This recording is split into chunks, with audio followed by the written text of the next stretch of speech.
অশান্ত বাংলাদেশে উধাও গণতন্ত্র, আইনি অধিকারও পেলেন না সন্ন্যাসী। একদিকে আইনজীবীরা যারা দাঁড়িয়েছেন সন্ন্যাসীর হয়ে তাদের উপর একের পর এক হামলা হয়েছে, সেই ছবি আমরা দেখেছি। এবং একদিকে পুলিশের মামলা, আরেকদিকে মৌলবাদীদের হামলা। জামিন শুনানিতে দাঁড়াতেই পারলেন না সন্ন্যাসীর 51 জন আইনজীবী।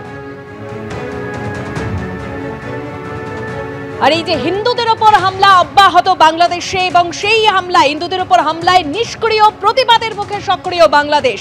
ত্রিপুরায় ডেপুটি হাই কমিশনের কাজই বন্ধ করল বাংলাদেশ সরকার।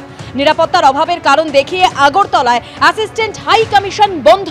অ্যাসিস্ট্যান্ট হাই কমিশনে বিক্ষোভ, 7 আন্দোলনকারীকে গ্রেপ্তার করা হয়েছে, 3 পুলিশ কর্মী সাসপেন্ড।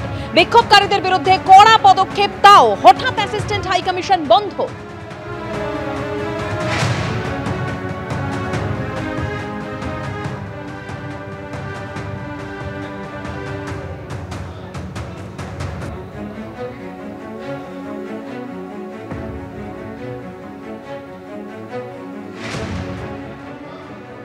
সরাসরি কথা বলবো, আমাদের সঙ্গে এই মুহূর্তে রয়েছেন আমাদের প্রতিনিধি রাজশ্রী দত্তগুপ্ত। রাজশ্রী, যা পরিস্থিতি বাংলাদেশে, আইনি সহযোগিতাও পেলেন না সন্ন্যাসী, আইনজীবীদের উপর একের পর এক হামলা, অর্থাৎ যা ছবি আমরা দেখতে পাচ্ছি, হিন্দুর উপর হামলায় নিষ্ক্রিয় এবং প্রতিবাদের ক্ষেত্রে সক্রিয় বাংলাদেশ।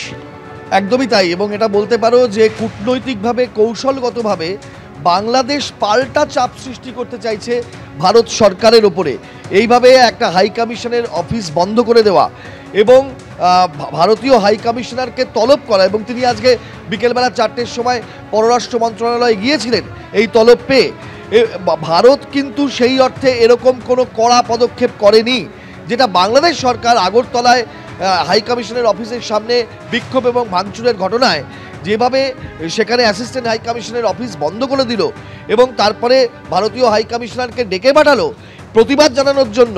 এইটা কিন্তু একেবারে স্পষ্ট যে দ্বিপাক্ষিক যে কূটনৈতিক সম্পর্ক, সেক্ষেত্রে বর্তমানে উদ্ভূত পরিস্থিতিতে এটা বাংলাদেশের মানে কঠোর যে মনোভাব তা বুঝিয়ে দেওয়ার জন্য রণকৌশলগতভাবে এই তলব করা, হাই কমিশনের অফিস বন্ধ করা এবং সেখানে নিযুক্ত বাংলাদেশের যারা নিরাপত্তার দায়িত্বে ছিলেন তাদেরকে সাসপেন্ড করা।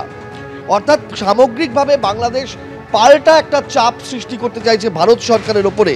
এবং যেখানে বাংলাদেশে হিন্দু নিধন হচ্ছে, সংখ্যালঘুরা বিপন্ন, একের পর এক ঘটনার খবর আসছে। আজকে চিন্ময় কৃষ্ণ দাস, যার জামিনের শুনানির কথা ছিল, জামিনের শুনানি তো হলোই না। 51 জন যেখানে এক সপ্তাহ আগে দাঁড়িয়েছেন, একজনকেও খুঁজে পাওয়া গেল না আইনজীবী হিসেবে তার সপক্ষে সওয়াল করার জন্য, এবং তার শুনানি পিছিয়ে গেল 1 মাস।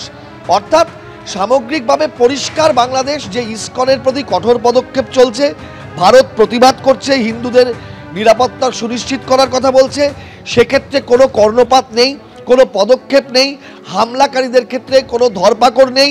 উল্টে তাদের হাই কমিশনের সামনে বিক্ষোভের ঘটনায় কড়া বার্তা দিতে ভারতীয় হাই কমিশনারকে ডেকে পাঠানো হলো, আগরতলায় অফিস বন্ধ করে দেওয়া হলো। এই কূটনৈতিক রণকৌশল, এই চাপ সৃষ্টির যে কৌশল বাংলাদেশ সরকারের অন্তর্বর্তী সরকার নিয়েছে, এটা কিন্তু একটা অন্য মাত্রায় গোটা বিষয়টাকে বেঁধে দিচ্ছে। এক্ষেত্রে দেখার বিষয় যে এবার ভারত সরকার কি পদক্ষেপ করে এবং কি বার্তা দেয়।